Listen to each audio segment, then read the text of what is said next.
கர்த்தருடைய பரிசுத்த நாமம் மகிமைப்படுவதாக. என் அன்பின் சொந்தங்களே, நாம் தொழுது கொள்ளும் கிறிஸ்து இயேசுவின் இனிய நாமத்தினாலே உங்களுக்கு என் வாழ்த்தலை கூறிக்கொள்கிறேன். இந்த வேளையிலே உங்களோடு பகிர்ந்து கொள்கிற நற்செய்தி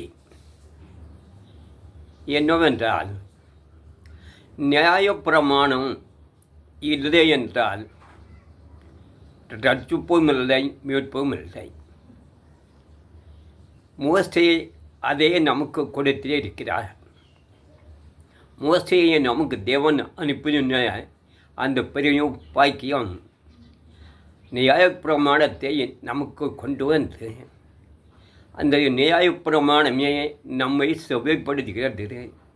உறவு வழிகளை விட்டு தேவனுக்கு நேரடியாக வழிநடத்துகிறதுக்கு நியாயப்பிரமாணம் இல்லை என்றால், மோசே நமக்கு தேவன் அனுப்பவில்லை என்றால் நாம் தேவனை அறியவும் முடியாது, ரட்சிப்பை காணவும் முடியாது, தேவனோடு ஐக்கியப்படவும் முடியாது.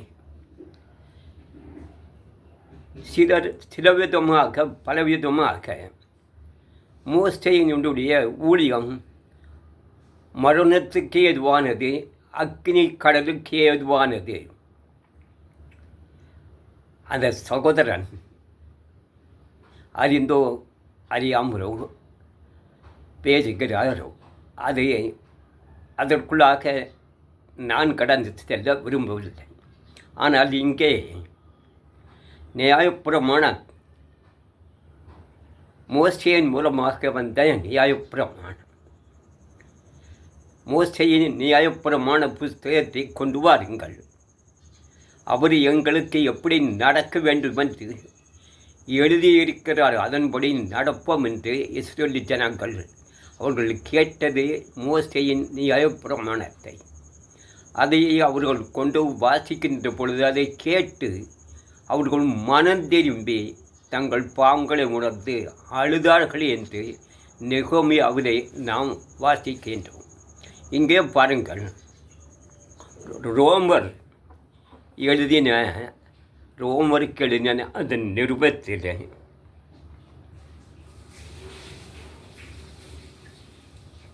7வது அதிகாரத்தில் 5, 6, 7, 8, 9 வசனங்களை வாசிக்கிறேன். நாம் மாம்சத்திற்கு உட்பட்டிருந்த காலத்தில் நியாயப்பிரமாணத்தினாலே தோன்றிய பாவி இச்சைகள் மரணத்திற்கு எதுவான கனிகளை கொடுக்கத்தக்கதாக நம்முடைய அவயங்களிலே பலன் செய்தது. இப்பொழுதோ நாம் பழமையான எழுத்தின்படி அல்ல, அது பழமையான எழுத்து. இப்பொழுதோ நாம் பழமையான எழுத்தின்படி அல்ல, புதுமையான ஆவியின்படி ஊழியம் செய்யத்தக்கதாக இந்த நியாயப்பிரமாணம் நமக்கு போதித்து புது ஆவியை நமக்கு கொடுத்த அந்த புது ஆவியின் நியாயப்பிரமாணத்தின் ஆவியின்படி ஊழியம் செய்யத்தக்கதாக நம்மை கட்டியிருந்த நியாயப்பிரமாணத்துக்கு நாம் மரித்தவர்களாகி அதினின்று விடுதலையாக்கப்பட்டிருக்கிறோம். இந்த பாவத்தை நமக்கு உணர்த்தினதே இந்த நியாயப்பிரமாணம். மோசேயை நமக்கு கொடுத்த கீழே பார்ப்போம். ஆகியால் என்று சொல்லுவோம், நியாயப்பிரமாணம் பாவமோ? அல்லவே பாவம் இன்னதென்று நியாயப்பிரமாணத்தினால் நான் அறிந்தேனே அன்றி மற்றபடி அறியவில்லை. என் அன்பு சொந்தங்களே, நமக்கு பாவம் நன்மை எது தீமை எது என்று அறிவித்ததே நியாயப்பிரமாணம். வழியில் போகும்போது ஒரு மின்சார கம்பி அருந்து கிடக்குன்னா அதை தொட்டால் மரணம் என்று நமக்கு எச்சரிப்பதே நியாயப்பிரமாணம். தேவனை விட்டு விலகினால் மரணம் என்று நமக்கு எச்சரிப்பதே நியாயப்பிரமாணம். அதைத்தான் இங்கே அருமையாக நமக்கு வெளிப்படுத்துகிறார். பாருங்கள், பாவம் இன்னதென்று நியாயப்பிரமாணத்தினால் நான் அறிந்தேனே அன்றி மற்றபடி அறியவில்லை. இந்த நியாயப்பிரமாணம் தான் எனக்கு பாமை என்னென்று வெளிப்படுத்தினதே தவிர அதுக்கு முன்னால் அறியாமல் இருந்தேன். இப்போ இந்த நியாயப்பிரமாணம் மோசேயினுடைய நியாயப்பிரமாணம் வந்து என்னை பாமை என்னதென்று எனக்கு வெளிப்படுத்தி விட்டதை நான் பாமை என்னது அறிந்து கொண்டேன்.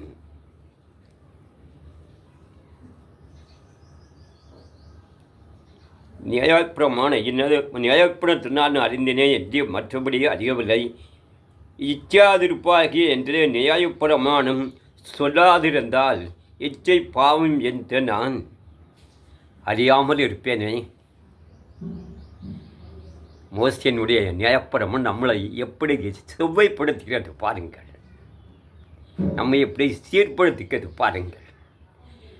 ஒரு இச்சை எதை கண்டாலும் இச்சிக்கிறது அது பாவம் என்று நமக்கு உணர்த்தினதே மோசேயின் நியாயப்பிரமாணம். மோசே இல்லை என்றால் இப்பொழுது நாம் தேவனுக்கும் முன்பாக நிற்கவே கூடாத காரியம். நியாயப்பிரமாணம் மோசேயின் நியாயப்பிரமாணம் மரணமல்ல, உயிர்த்தெழுதலே. அதுதான் அது எனக்கு பாவம் இச்சை பாவம் என்று அறிவியாது இருந்தால் நான் எப்படி அறிவேன்? அதைத்தானே மோசே நமக்கு வெளிப்படுத்தினார். அது நமக்கு அக்னி கடல் என்றும் மரணம் என்றும் நாம் எப்படி அதை ஜனங்கள் மத்தியிலே வெளிப்படுத்துவது நியாயமல்லவே? கீழே பார்ப்போம். பாவமானது கற்பையினாலே சமீபத்தில் சகலவித இச்சைகளையும் என்னிடத்தில் நடப்பித்தது. நியாயப்பிரமாணம் இல்லாவிட்டால் பாவம் செத்ததாக இருக்குமே.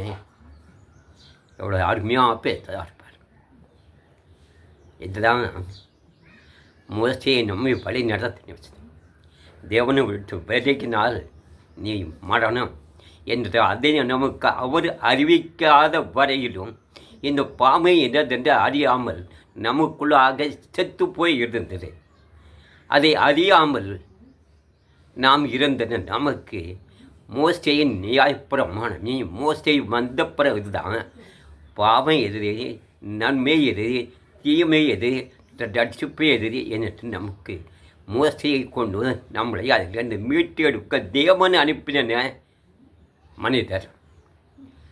அவருடைய பிரமாணங்கள், அவருடைய வழிகள் மரணத்துக்கு எதுவாது என்றும் அக்னி கடலுக்கு எதுவாது என்றும் ஆத்துமாக்கள் மத்தியிலே துணிகரமாக நாம் பதிவெழுதுவது, அதை வெளிப்படுத்துவது. இங்கே தேவன் இச்சை பாவமன்றி எனக்கும் மோசை பிரமாணம் அறிவிக்கப்பட்டால் நான் எப்படி பாவம் என்று அறிவேன் என்ன எவ்வளோ அழகாக சொல்றதா பாருங்க. என் அன்பு சொந்தங்களே, அன்பு சகோதரனே, நம் மந்தையிலே சத்தியத்தின்படி வெளிப்படுத்துவோம்.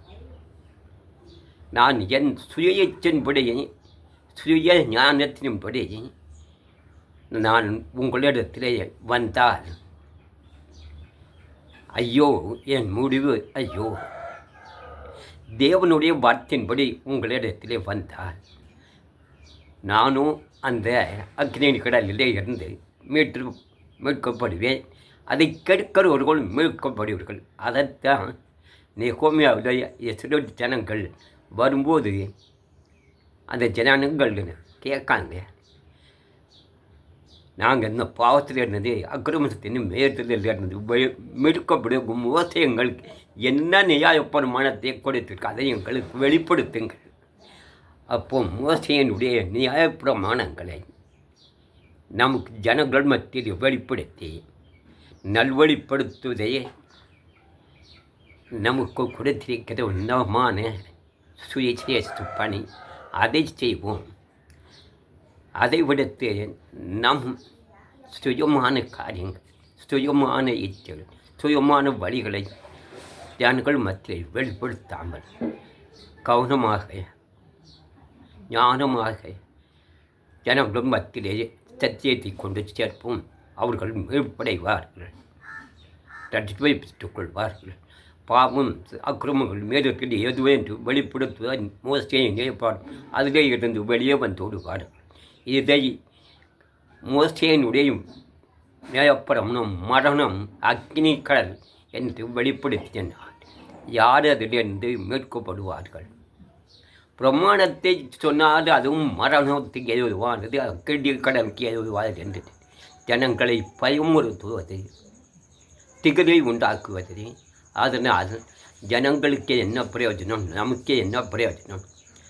அன்பு சகோதரனே, இதை கேட்டுக்கொண்டிருக்கிற சொந்தங்களே, மோசேயின் நியாயப்பிரமாணத்தை நம்மை முழுமையாக ஒப்புக் கொடுப்போம். அதுவே நம்மை சீர்படுத்தி செம்மைப்படுத்தி தேவனுடைய சமூகத்தினை கொண்டு சேர்ப்பதை. ஆமேன் ஆமேன். அதற்கு முன்பாக தலைகளை தாழ்த்துவோம். தேவன் தாமே நம் ஒவ்வொருவரையும் வழி நடத்துவார்.